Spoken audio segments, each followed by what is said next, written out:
जीवन दर्शन भाग 3। वैज्ञानिक लोग जानते होंगे, जो विज्ञान पढ़े होंगे, इलेक्ट्रॉन प्रोटॉन न्यूट्रॉन प्रोटॉन के बारे में पढ़े होंगे, उनको पता होगा। एक बीच में एक न्यूक्लियस होता है, उसमें न्यूट्रॉन और प्रोटॉन रहते हैं और उसके चारों तरफ इलेक्ट्रॉन्स ऐसे घूमते हैं।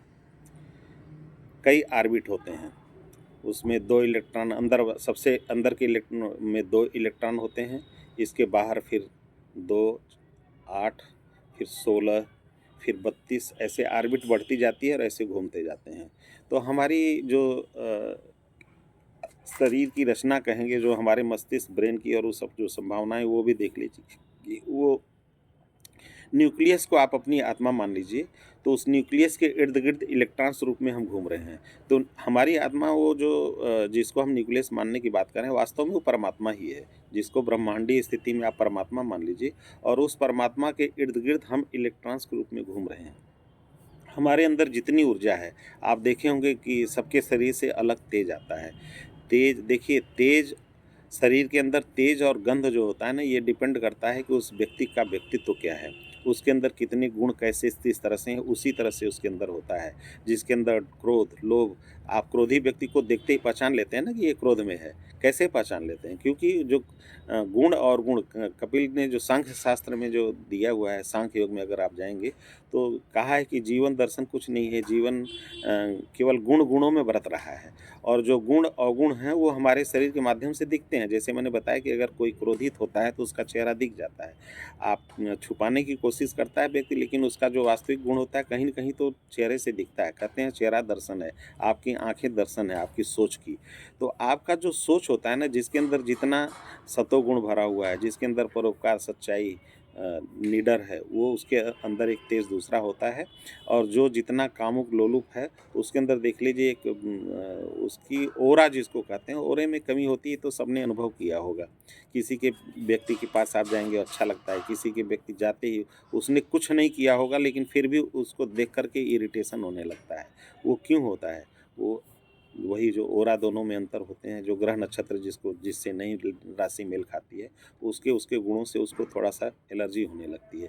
तो मैं बता रहा था कि जैसे जो भगवान परमात्मा को, रूह को, आत्मा को अगर केंद्र में मान लीजिए, तो उसके बाहर इलेक्ट्रॉन्स रूप में घूम रहे हैं। तो उसके ठीक बाहरी ऑर्बिट में 2 इलेक्ट्रॉन होते हैं, उसके बाद 18, फिर 32, 36, ऐसे 72 तमाम इलेक्ट्रॉन्स हैं। तो उसी प्रक्रिया में अगर हम समझें तो परमात्मा का जो गुण है, वो पूरा सत्वगुण है, जिनके अंदर देवल, दया, करुणा, यही भरा हुआ है, परोपकार। अगर वो गुण जैसे-जैसे लोग बढ़ाते जाते हैं, वो अंदर की ऑर्बिट में आते चले जाते हैं। और जैसे-जैसे वो गुण कम होते हैं, काम, क्रोध, मद, लोभ, मत्स्य, द्वेष, मत्सर, ईर्ष्या आते रहते हैं, वो बाहरी इलेक्ट्रॉन्स में जाते रहते हैं। तो जैसे हम अपनी शरीर को ऊर्जा, तपस्या कर कर के, जब हम अपने मनन चिंतन कर कर के अपने शरीर के अंदर की ऊर्जा को बढ़ाते हैं, तो हम जिस ऑर्बिट में हो रहे होते हैं, मैंने अभी कहा था थोड़ी देर पहले, थोड़ी वीडियो में पहले, कि आपका जन्म कहाँ, किस क्षेत्र में, किस जगह, किस माँ-बाप के घर हुआ, आप डिसाइड नहीं करते, ब्रह्मांड डिसाइड करता है। तो आप जिस इलेक्ट्रॉन्स, न्यूक्लियस से जितनी दूर आपका जन्म हुआ है, उस जन्म चक्र में जो चक्र चल रहा है, आपको उसी ऑर्बिट में घूमना है। इसको आप नहीं रोक सकते, नहीं बदल सकते। ये कई बार मैंने कह चुका है, फिर मैं इस पे विश्लेषण करूँगा कि आपके हाथ में नहीं है। जो लोग कहते हैं हमारे हाथ में है, आपके कर्मों से सुधार सकते हैं, इस पे फिर मैं कभी बनाता रहूँगा सतत।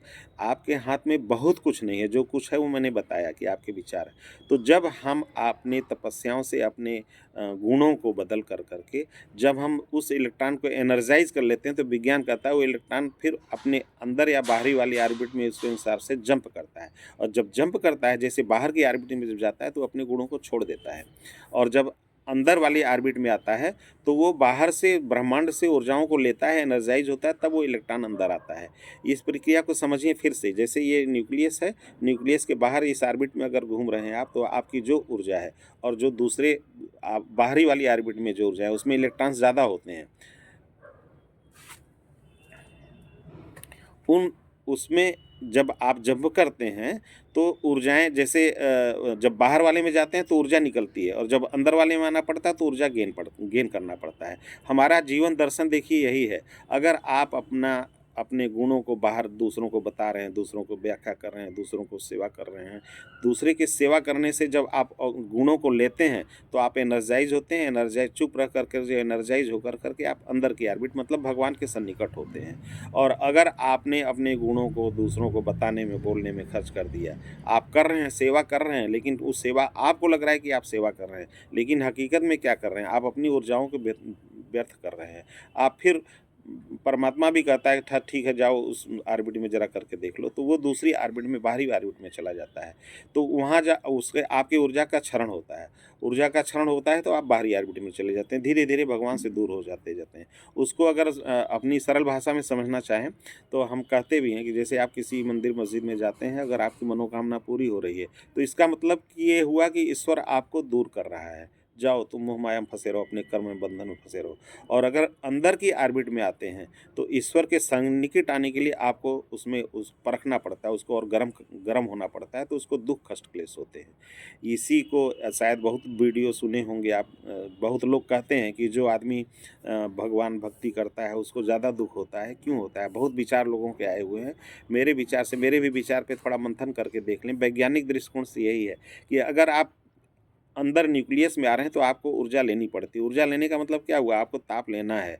अगर आप भगवान के सन्निकट जा रहे हैं, तो आपके अंदर दुःख क्लेश आएँगे ही आएँगे, क्योंकि उन्हीं के माध्यम से आपको ऊर्जा मिल रही है। जब आप सगुण रूप में जाएँगे तो आपको ताप सहना ही सहना पड़ेगा। उसी को कहते हैं ना, तप कर कर के ही भगवान को प्राप्त कर सकते हैं लोग। अगर आप दूर हो रहे हैं, तब दुःख लगेगा देखने में, ये भौतिक जीवन में सुख लगेगा, लेकिन आप बाहरी ऑर्बिट में जा रहे हैं। आप भगवान से और दूर जा रहे हैं। आप उस दुनियादारी में फिर चलते जाएँगे। यही जीवन की दर्शन है। वैज्ञानिक दृष्टिकोण से समझाने की कोशिश किया। बहस करें तो बहुत है, समझने की कोशिश करें तो समझ कर कर के जो समझेगा वो अपने जीवन को यापन को थोड़ा मौन रह कर कर के, तप कर कर के, ऊर्जा करके भगवान के सन्निकट जाने की कोशिश करेगा, तो जो मैं बताना चाह रहा हूँ उसको खुद महसूस होगा। अन्यथा जो खुशियाँ हैं, आप तपस्या कर लीजिए, दान कर लीजिए, सब दुनिया भर का बात जितनी चीज़ लोग कर रहे हैं कर लीजिए, और समाज में जा कर कर के अपना फिर जितना दिखावा करना हो दिखा कर के आप अपने जीवन को बाहरी ऑर्बिट में करते चले जाएँगे। और अनंत ब्रह्मांड है, लोग जानते हैं, इस पे हमें बताने की ज़रूरत नहीं, सब लोग जानते हैं कि ये संसार, ये पृथ्वी के अलावा ग्रह हैं, ग्रह के अलावा ब्रह्मांड, ब्रह्मांड के बाद गैलेक्सी, तमाम चीज़ें बहुत अध्ययन किए होंगे। तो आप बाहरी ऑर्बिट में घूमते रहिए। अगर ईश्वर के सन्निकट जाना है, उसको जानना है, तो आपको वेद पुराण ने भी यही कहा, तप करना पड़ेगा। और वैज्ञानिक दृष्टिकोण भी यही कहता है कि आपको तपस्या करना ही पड़ेगा। और जो क्वांटम थ्योरी, इलेक्ट्रॉनिक्स थ्योरी, अगर आप उसके हिसाब से जाएँगे, तो वो भी यही बताता है कि भैया न्यूक्लियस में पहुँचने के लिए आपको ऊर्जा लेनी पड़ेगी। यहीं पे एक थोड़ी-सी बात और मैं समझा दूँगा कि देखिए, जैसे पहिया है, धुरी पे घूम रहा है। अगर पहिया धुरी पे घूम रहा है, देखिए तीली और जो उसकी परिधि जो है, उस परिधि पे जितनी परिधि पे अगर दूर हैं, तो वहाँ कोई अगर मॉलिक्यूल्स, कोई कीचड़ कुछ भी अगर रखेंगे तो वो छटक करके दूर गिर जाएगा। जैसे बीच में रखेंगे तो वो भी थोड़ा गिरेगा, लेकिन कम दूरी पे गिरेगा। जैसे-जैसे न्यूक्लियस के नज़दीक चलते जाएँगे, वो छटक के गिरने की दूरी होगी। लेकिन जब आप न्यूक्लियस में रहेंगे, जब सेंटर में हो जाएँगे देखिए, तो सेंटर में होने के बाद फिर आपकी गति नहीं रह जाएगी, आप थम जाएँगे, आप फेंकाएँगे नहीं बाहर, कहीं ख़त्म नहीं होंगे। तो आप अपना जीवन जब हम न्यूक्लियस पे लेके चलते हैं, सेंटर में लेके चलते हैं, वही जीवन आपका सार्थक है। जब तक हम परिधि पे घूम रहे हैं, मन मस्तिष्क की परिधि पे घूमते रहेंगे, हम अशांत रहेंगे और कामनाओं में अशांत होकर के घूमते रहेंगे। तो क्या जीवन को हम ख़त्म कर दें? नहीं, नहीं साहब, आप उस परिधि में आप घूमते हुए, कामना वासना जो है उस पे घूमते हुए आप अंदर की ऑर्बिट में आने का प्रयास करें। और अपने को सुरक्षित आप तभी महसूस करेंगे जब आप अपने मन को केंद्र में महसूस कर दें। अपने मन ही तो है, मन जो कामना कर रहा है वही आपको बाहरी ऑर्बिट में ले जा रहा है। आप अपने मन को के जब केंद्र में, मतलब ईश्वर के ऊपर अगर केंद्र में स्थापित कर देंगे, ध्यान धारणा के द्वारा जितनी देर आप केंद्र में अपने मन को रख लेंगे, शून्य पे केंद्र पे रख लेंगे, उतनी देर आप आनंद में रहेंगे।